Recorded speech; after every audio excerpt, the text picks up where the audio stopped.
Morning, everybody. Very nice to see you in this efflorescence morning.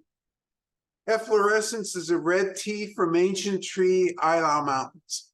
Before we start into this session, let's talk about the future.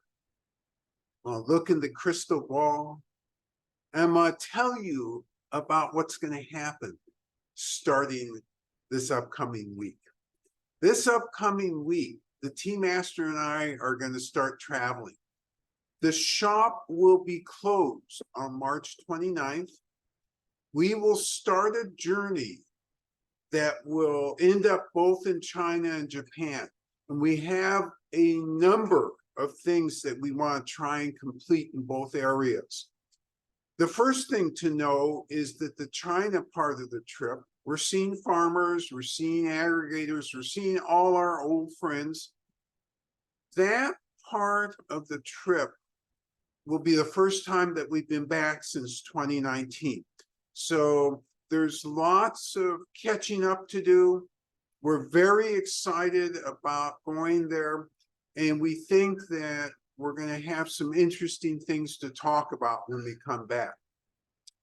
After the China portion of the trip is completed, then we're going to go ahead to Japan because we have business related to Japan as well.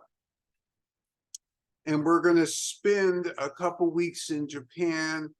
We're going to try and continue to build the relationships that we've been talking about starting last year and move forward with those. So those are the two big things that are happening, or those are the two big events over the next 6 weeks that we're participating in. Shop will be closed starting March 29th. We will reopen on May 15th. So that's about a 6-week period. So for those of you who are wondering whether you have enough tea, now would be the time to make that judgment, because come Friday, actually come Thursday, that's the last day to pick up tea. Now, let me make this even a little clearer so that there's truly no confusion. The website, the ability to order on the website will stop on March 28th and will not start up again until May 10th. So during that entire period of time, you won't be able to order on the website either. So just be aware of this, and let's be careful in making judgments about what the future is going to look like in terms of your tea needs. And let's make sure that we take care of it either this weekend or early part of this upcoming week. So that's a very important message to all of you. There's a further message to all of you. Those 6 weeks of sessions, does this mean we're going to just skip out and leave your Saturday mornings lonely, bereft of tea, just in a completely unacceptable position? And the answer would be no. We will pre-record a session for each of the 6 weeks that we're gone. You'll need to get on YouTube to watch it.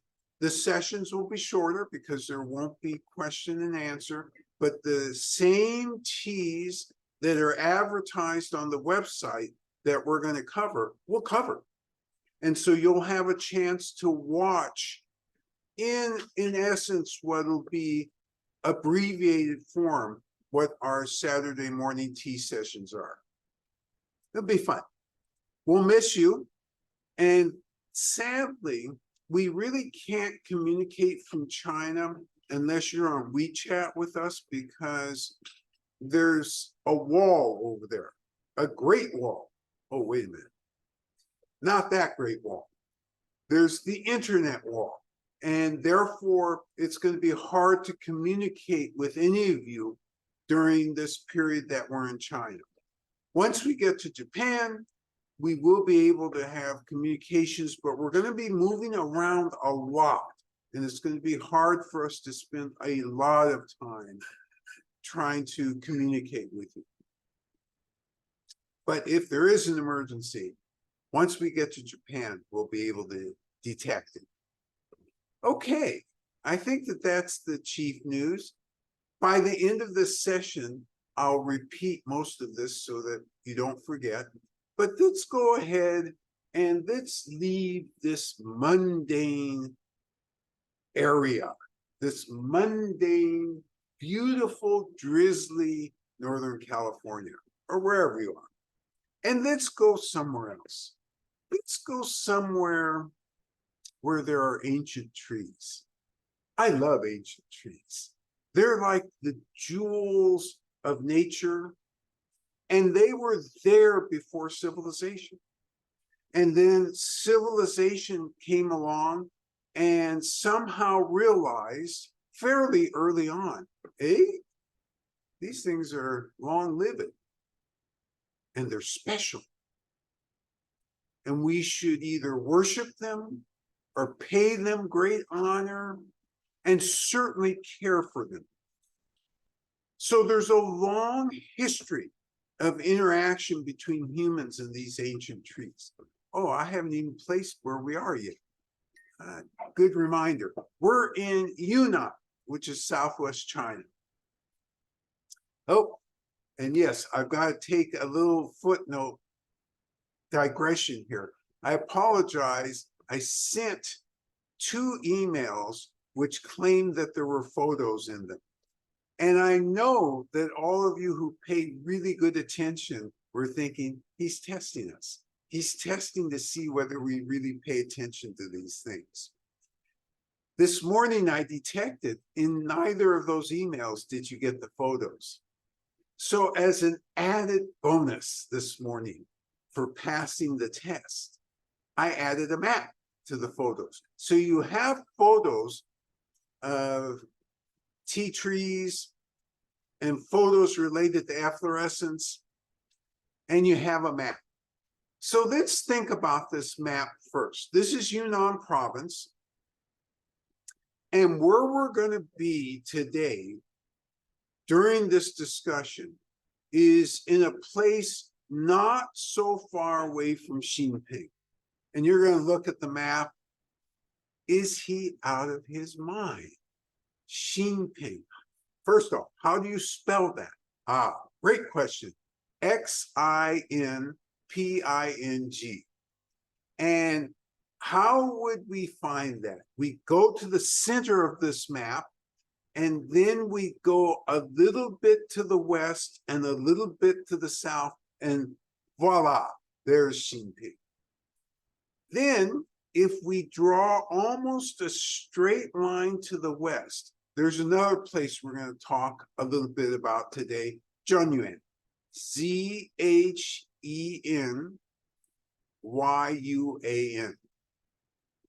And then one more place, actually 2 more places.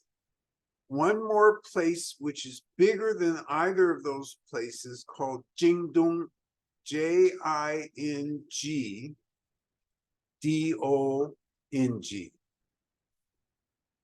And so it's like a triangle. Xinping in one corner, Zhenyuan, and then you go down and you come to Jingdong.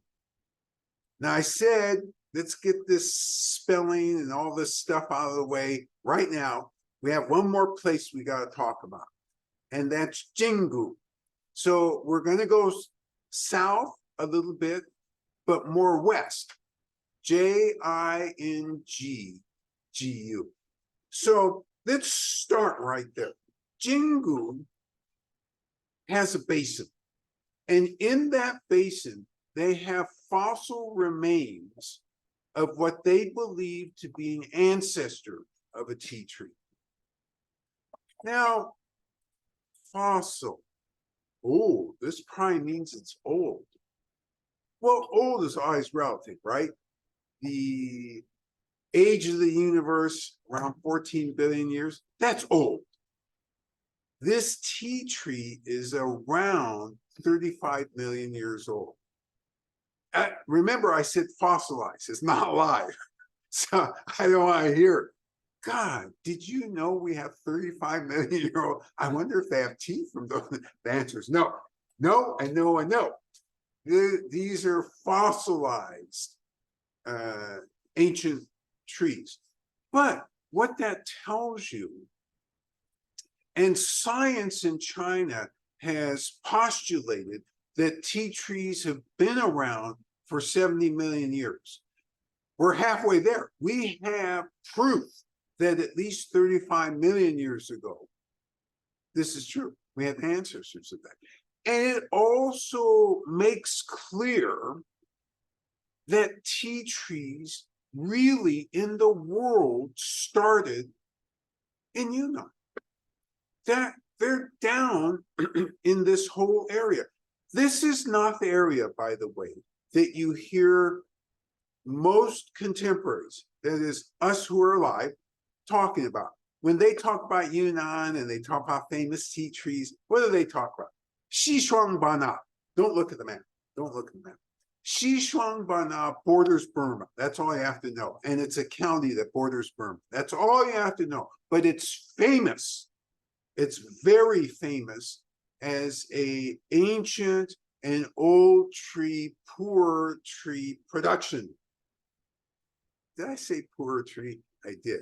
I know all of you were about to throw in a comment. What's a poor tree? And you would be right to throw in that comment. What I meant was old and ancient tea trees, which are mostly harvested and used to produce pur. That's what I really meant to say. Then you hear, oh, yeah, you got Xishuangbanna. Linsang also has ancient tea trees. Oh, and there's a place, a city called Pur. So these three areas you frequently hear. Now, if you know anything, this is how the conversation goes. If you know anything, you got to know those three places. Well, fortunately, all of you are in the 99th percentile. You not only know something, you know lots. You know more than 99% of the rest of the tea drinking population. So you also would know that the Ailao Mountains, which Xinping, Zhengyuan, and Jingdong are all surrounding, the Ailao Mountains run between them, and you can say they belong to the Ailao Mountains, is a very famous local producer of ancient tree, old tree tea. And the ethnic minorities, the indigenous peoples who live there, the Yi, the Lahu, the Hani, these groups have bonded with these trees. These groups have profited from these trees. These groups were impoverished until this recent wave of interest in ancient tea trees. So efflorescence comes from not so far away from Xinping. It's ancient. Remembering, everybody has a little bit different definition of ancient. For those who are the most liberal, they'll say over 100 years old. That's not the definition we use. We use a little bit more strict definition. We say over 1,000 years old. But would it be wrong if it's over 100 years old to call it very old? No, it's very old at a minimum. Any tree over 100 years old, they've come a ways, right? What else is in this forest? Is this forest in the Yunnan Mountains, by the way, part of which is a World Heritage Site, does it only have 26 or 27 different tea tree species? No, there's other things in there. Mulberry trees. The oldest mulberry tree in the world appears to be in this forest. About 1,000 years old. That's what scientists think. they have sour cherry trees. I'm not used to looking at a tree where the circumference of it is 6 feet. That's, the circumference is at the base. Let's pretend this is the base. It's this measurement around, right? 6 to 8 feet. That's big. That's really big. And do these grow segregated? Do you have the sour cherry section, the ancient mulberry section, one of the 26 varietals of camellia section? Are they segregated? Oh, no. Everybody's all friendly. They grow together. Hence, as you would expect from how I just described this situation, the flavors of each plant are influenced by the plants around them. Does this forest, so think of Raiders of the Lost Ark for a minute, for those of you who saw it. For those of you who didn't see it, think of the lushest, most crowded forest you can think of. Is this what this place looks like? Answer would be no. There's lots of space for sunlight to come through this forest. There is lots of watershed, and the ground cover, there's ground cover, all right, there's ferns, but it's not so thick that you can't walk through this forest comfortably. Yes. Are the tea trees the tallest trees in that Oh, forest? great question. So we can Great question. picture it. So this questioner is thinking about Yosemite and thinking about, and I'll give the prelude to what was in the questioner's mind. When I go to Yosemite, I can tell the difference between those giant sequoias because they are so much larger than anything else around them and the other trees growing out there. Is it the same with the tea trees and the other trees growing in this forest? No. And the reason it's not the same is going to surprise you. And I already set you up for this surprise because I said that there were 26 or 27 different species of tea tree within the forest. Some of them, even though they're very old, are very small. Some of them are gigantic. So the most gigantic one,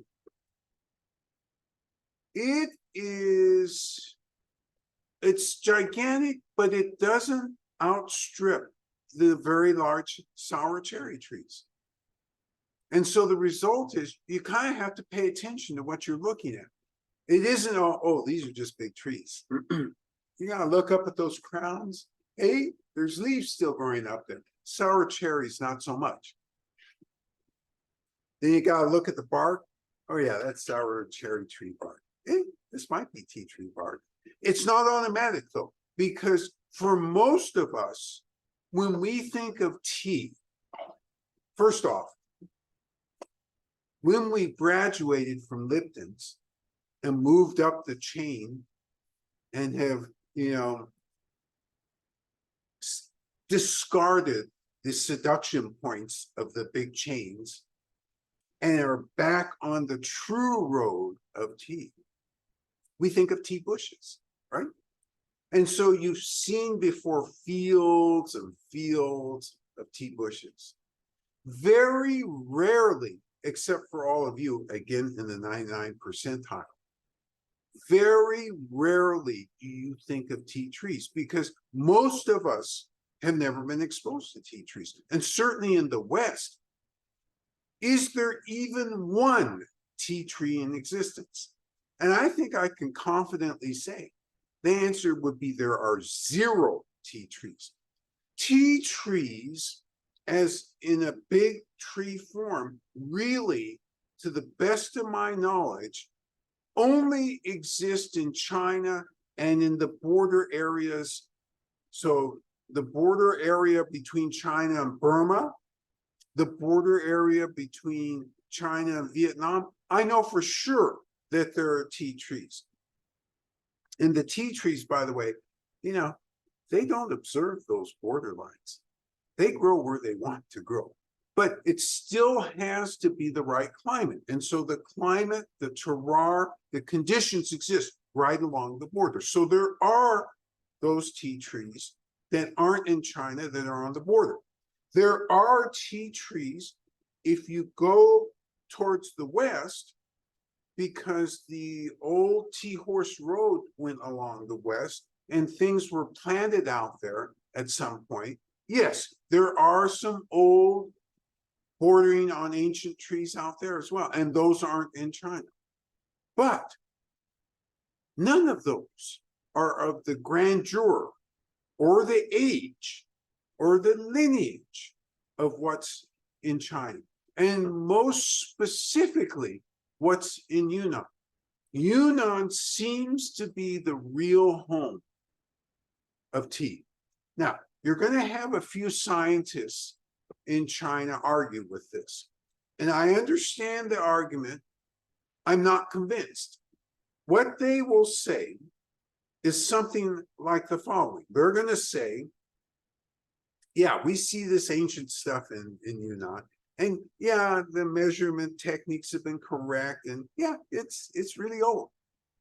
But we believe that in Sichuan, a whole separate species developed simultaneously that never really achieved tree status.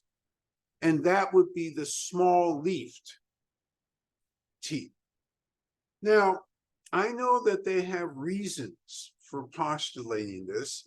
It's just, I don't know. When you walk among the ancient tea trees, it's just really hard to believe that let me put it this way. I don't understand the mechanism that these would have arisen independently. Yes.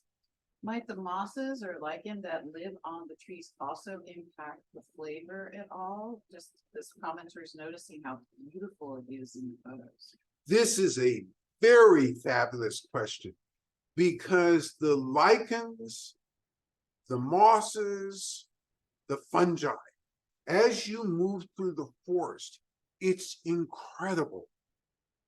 The pictures don't do it justice. It is more beautiful than what you see in those pictures. The green is a really luminescent green, almost phosphorescent in nature. You have varietals of mosses. It's not just one moss fits all sizes. It is varietals growing in the various segments of the forest as you go up the mountain. The fungi, the mushrooms, oh my God, every different shape.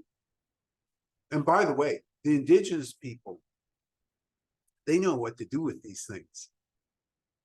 Every meal that we had out there, you look in the bowl, especially the soup bowl. What's this thing? I don't recognize that thing. And it was either some mushroom or some healing fungi. And by the way, one of you is going to ask me the following question. Did it taste any good? Oh my God.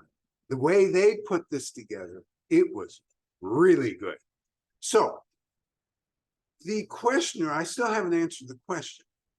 Let me fully answer this question. Science is telling us today, both in the West and in the East, that the flavors added and subtracted or augmented by all the organisms that are growing in the forest all add to a composite flavor at the end. Yes. You know, back to that issue of scientists, I wonder if there's a scientific exchange across borders for other countries that have tea trees. Are they looking at the genus of the, maybe a connection since, you know, over so many hundreds, thousands of years, if animals are consuming seeds? Just wonder if they're seeing any sort of a trail or thread connection between any of the trees from Yunnan and outside Yunnan?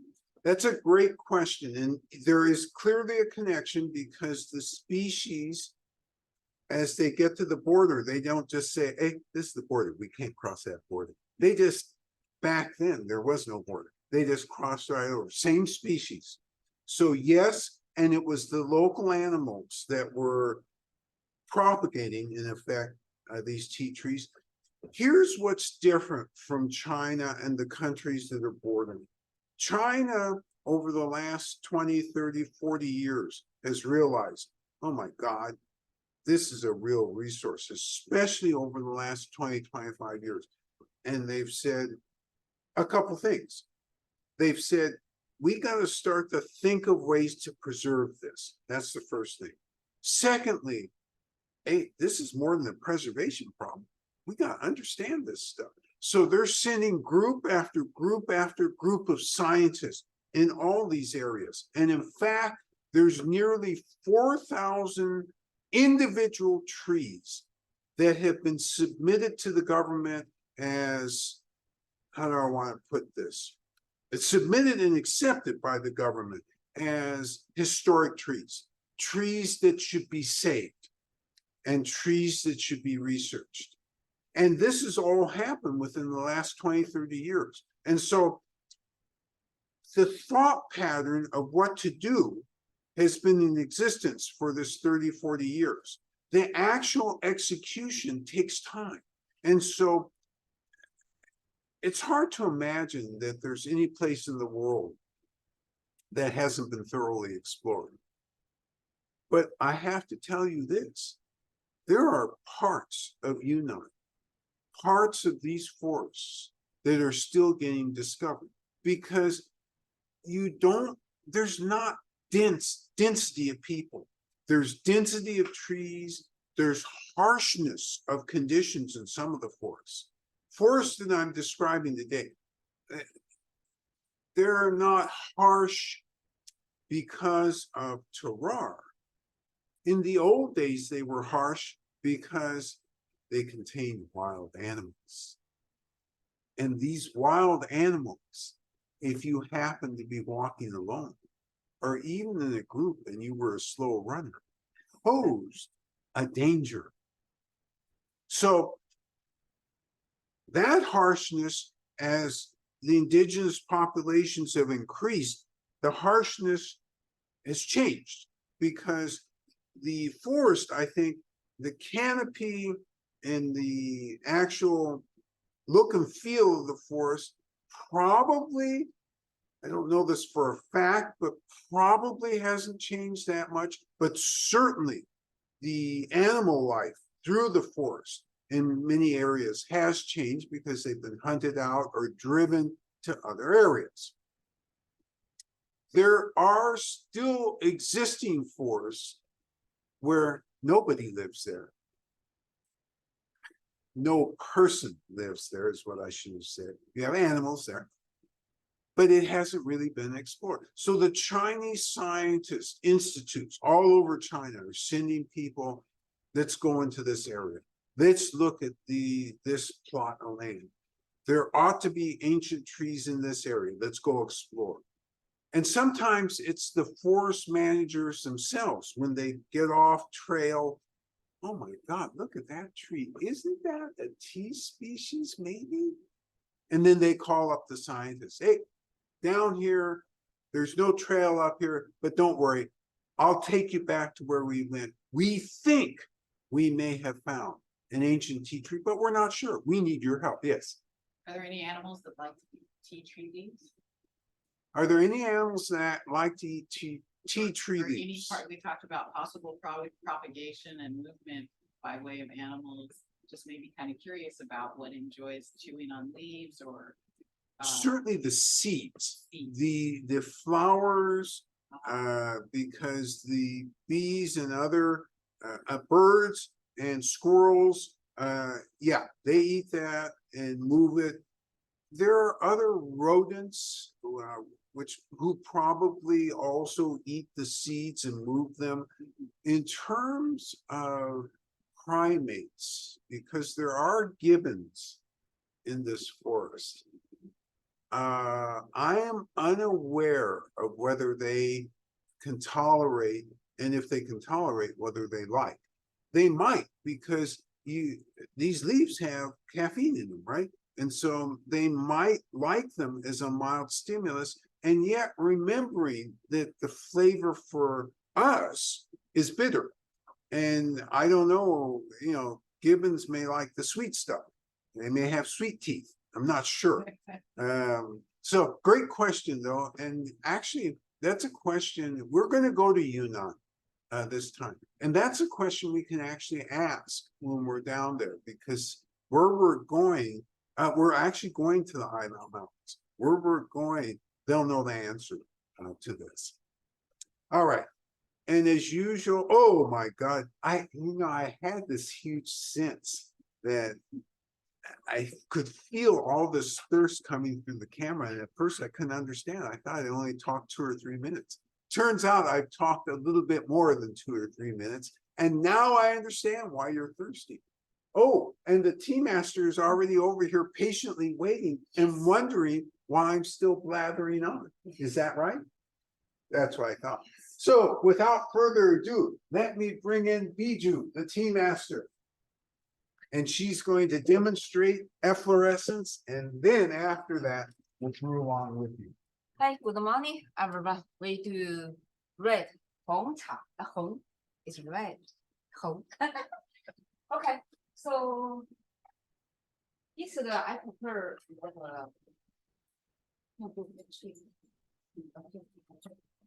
Oh,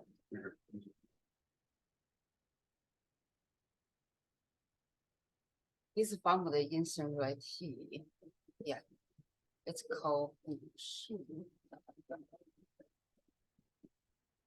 So you can use the two, easy, but this is my style. I use a 3, I like to play. Okay, John, help me. yes. So she set up her tableau as usual. And all that's really required from you are 2 cups and a strainer. She uses 3 because it turns out to be faster as you're going through and dissipating the steam and aerating the water when you have 3 cups. So, but 2 would be enough. The tea leaves that she just showed you, that's 6 grams. The first step, of course, is make sure that everything is as clean as it possibly can be. No soap spots or anything, because you don't want anything to influence the flavor. You can use any temperature of water between 170 and 212 to do this part of the process. And we're using 175 today. She's then going to draw water, 175, and you'll see here aerate and dissipate steam. And the other thing through this whole process is she'll end up cooling down the water. The rules for this are 170 degrees, but you should think of this as that's the top end of what it should be in terms of temperature.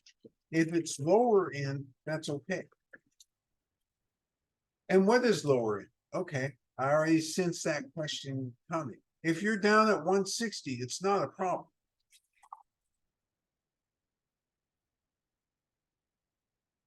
But it will change the brewing time. No, Oh, okay. I assume you mean the difference between 160 and 170. Correct, that if it's at 160, you would still do. in this Still do the case, 3 minutes. um, Yeah. No, because this is really something about flatness and brightness, and it's not so much about depth. So there's a difference, isn't there? If you want more depth of flavor, you're going to end up brewing longer.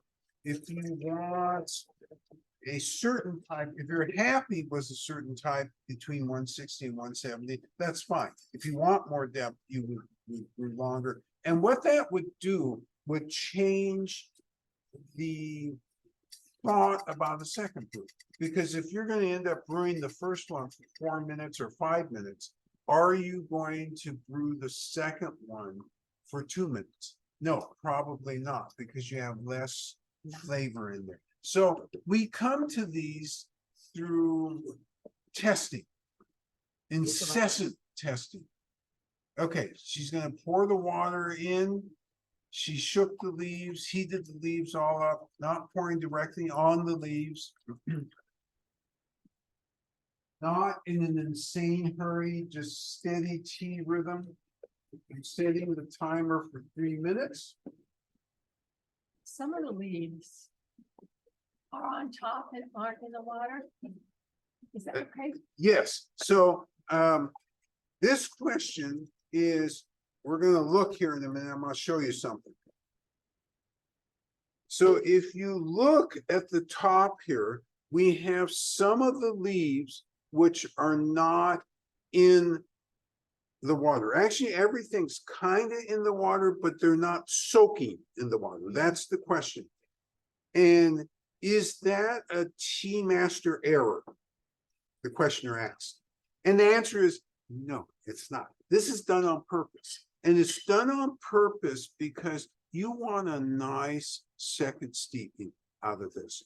So if you, and this is the same principle with master Kung Fu style. You always make a judgment and leave a little bit of tea leaves out, and you use that as your stimulant for the second steeping. So the second steeping, you still have a lot of power by leaving these on top. And that's why this is such a good question, because so many people want to drown everything. And that's why, by the way, when she poured, did she pour on top, which would have caused that? No, she poured on the side to get the water underneath to actually lift up some of the leaves so that you have them available for a second steeping. Yeah.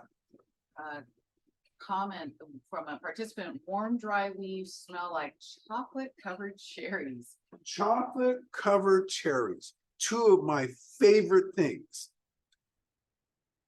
I love cherries. In fact, this is the one fruit, when they are in season here, I'll drive 100 miles to go pick cherries. So yes, we've got that cherryness / plumminess and chocolate together. And for those of you who know secret passions, one of my secret passions is chocolate. So yeah, I catch what you're saying with this. And this tea from the Ilau Mountains is really, really special, not only because it's from ancient tree, but most especially because their process of actually doing this tea is very unique. They don't oxidize up to that 90, 91, 92%. And I approve. When you look at the leaves, do you see green leaves in there? You see green leaves in there.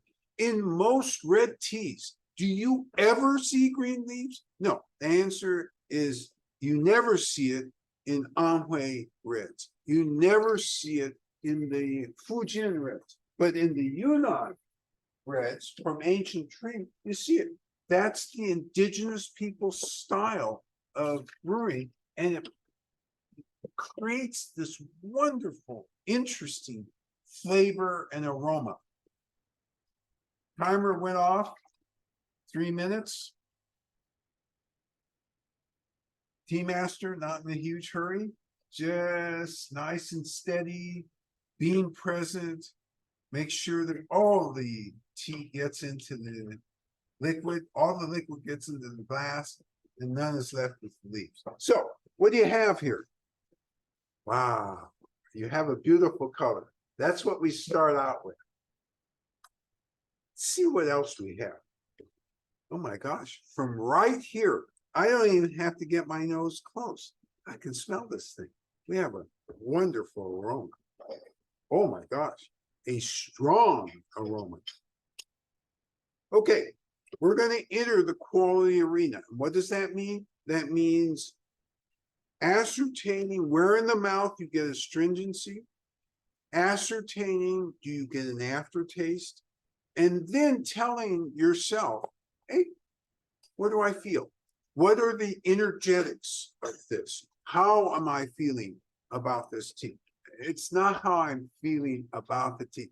It's how is this tea making me feel? There's a big difference there. So let's go ahead. No, you're not going to go ahead. I'm going to go ahead and enter the quality arena and think about these particular items I just mentioned.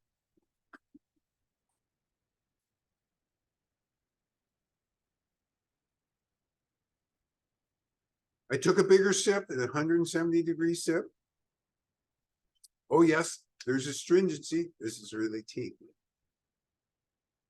Oh, there's aftertaste too. I'm getting that. Energetics is coming. I think I know what it's going to be, but let me take another sip.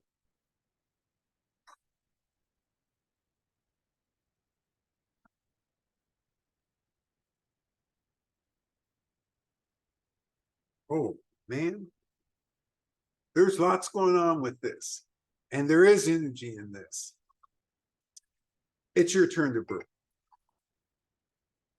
Couple more participants gave a me too to that aroma of chocolate and cherries Yeah. from the warmed leaves.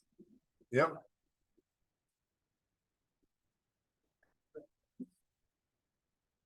Michelle?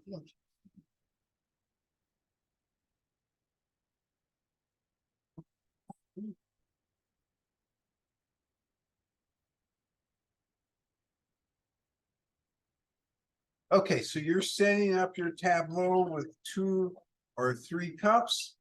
You're drawing the first set of water where you're going to heat the cups anywhere from 170 to 212. Does not matter.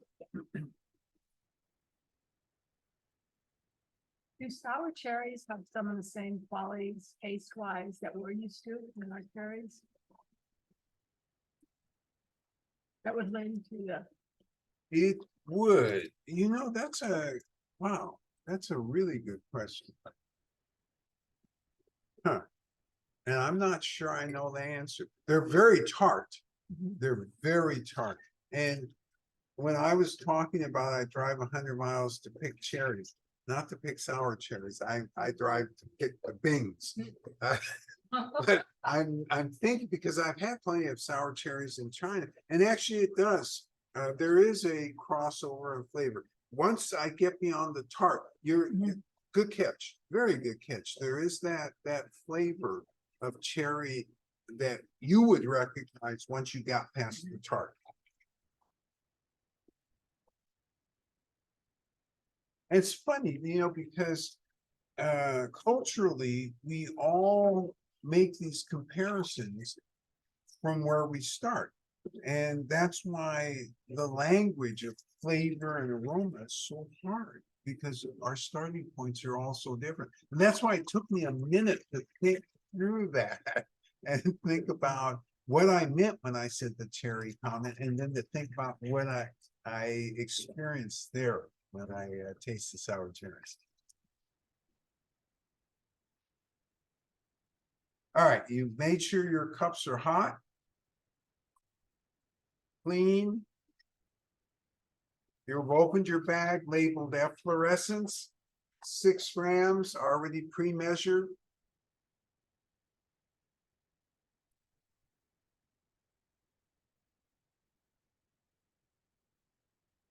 The master puts the water that she's going to use into the kettle so she can control it better.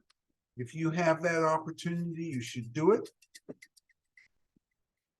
Shaking the tea leaves. Now watch how she pours. She's pouring on the side of the cup. And this is what creates that ability for some of the leaves to float completely on the top up. And I'm setting 3 minutes here.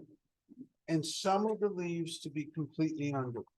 And this is what gives you that wonderful ability on second pour to get something that's so rich, because you have leaves that haven't fully exuded. All right. Hey, and look at this one on the top here. This has a very green leaf on the top.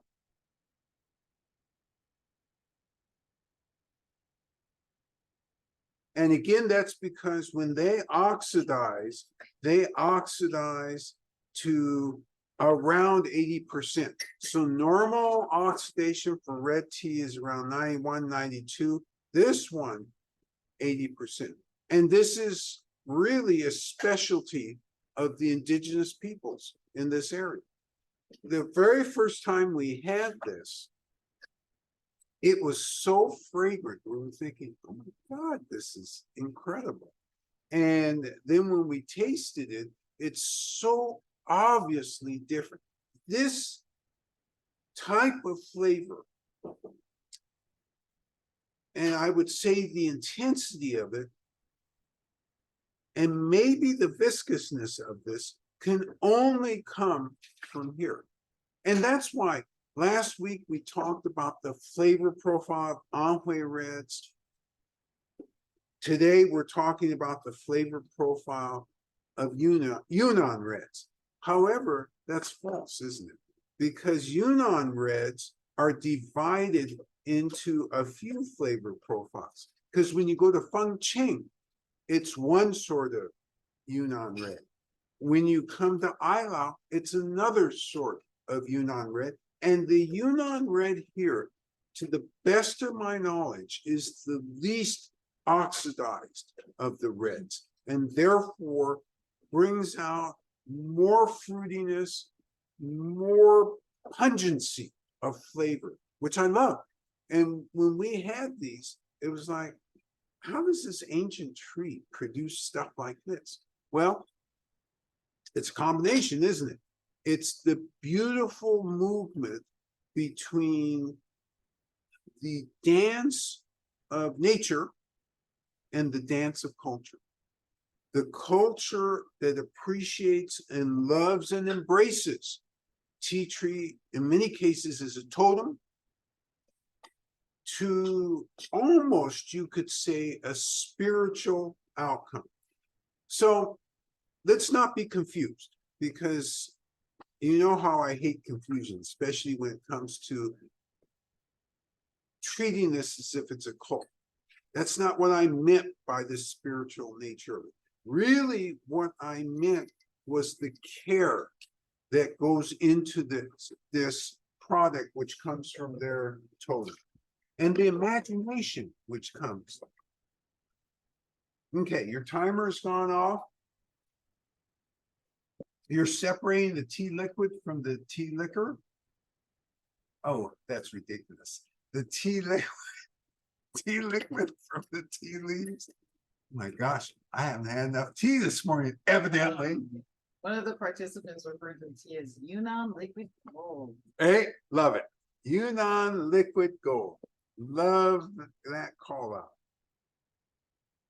All right, so it's your turn to enter the tea arena, quality arena.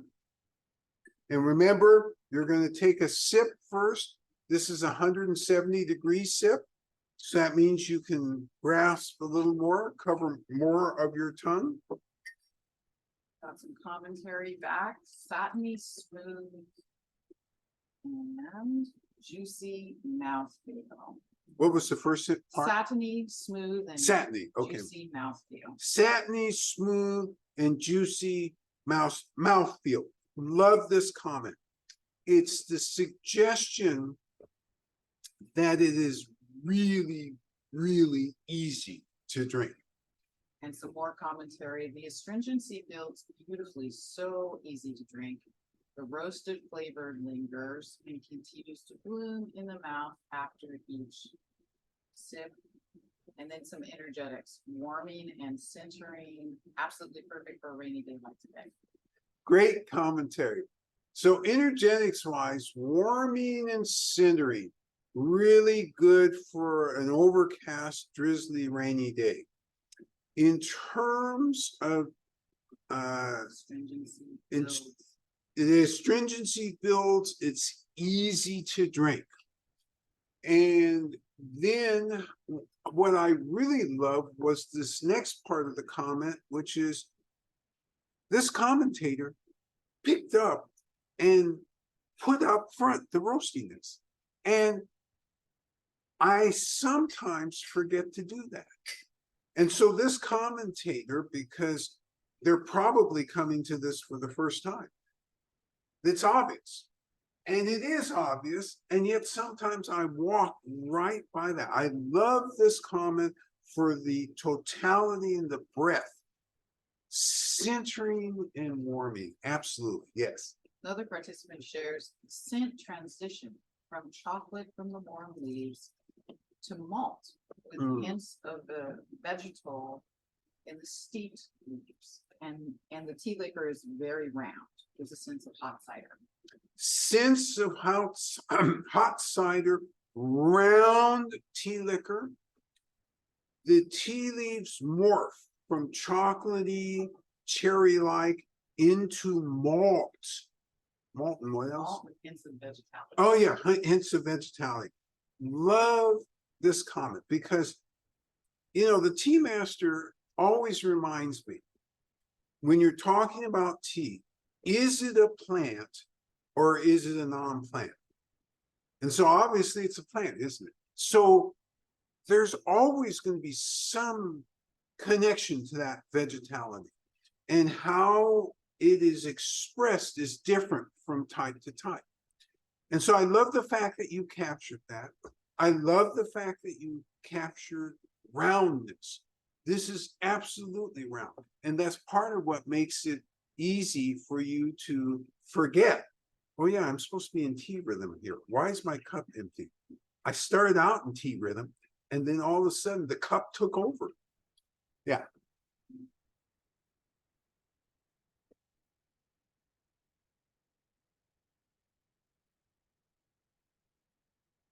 So when the villagers make this tea, it's deceptively simple. You pick, you roll, you pile, and then you bake. And what step are they most creative with? It's the piling step. So instead of letting it pile for such a long time, they pile it shorter. Instead of going through refinement methodology, what they essentially say as producers is, hey folks, the folks here being consumers, hey consumers, you know what? This is ancient tree, and the leaves are inherently so good. We're going to take them as they come, whether there are still hints of green, hints of gold, it's darker, stems. We're going to take it. We're not going to go through a refinement. You could never find this look and feel in an Anhui red. Impossible. Because, well, at this level of grade is what I mean. Because at this level of grade, Anhui goes through the steps I just mentioned, and then they've got 10 additional steps designed to get rid of green, designed to get rid of branches. Hey, this one's curling this way, this one's curling. I don't like that. I want them to be curling the same way. So you have almost a miasma, a chaotic miasma that you can imagine at the beginning of the universe with this tea. What I mean by that is, instead of trying to make everything refined, you get what you get here. And we're not going to process beyond that. We're not going to artificially get everything to look the same way, because we have faith in our totem. I think that that's one of the main differences. And you notice this last 2 weeks, we've left talking a lot about process and are really talking about characteristics by region. Because at some point, if you go to a restaurant that's got their tea act together, and you know they serve you $1,000 meal and you're enjoying, and you come to dessert and it's time to order the beverage for dessert. They're gonna bring you a $500 dessert. And this restaurant has gotten up to a 5-star Michelin because they've selected a great tea. And then you're gonna taste this tea and you're gonna think about, you know what? I'm in the 99. I have this range. Hey, as I'm tasting it, let me see those leaves again. Oh my gosh, uneven. This suggests branches. How did branches? Stems? Branches was the wrong word. Stems? How did that happen? You'll be able to place yourself geographically. I'm trying to get it so that instead of the 99 percentile, what I'm going to be able to call you is the 99.9 percentile. Yeah. Another comment from another participant. Yes, the sweet and smooth flavor also seems to change as I drink further into the cup. I feel the astringency first in the back of my tongue and then in front of my tongue. So I love this comment because the commentator takes us in a direction that we aren't normally used to going to with red tea. We're normally used to going in this type of direction with a oolong tea, right? Where the taste starts one way and as you go down the cup, other things happen. Commentators finding other things are happening with this.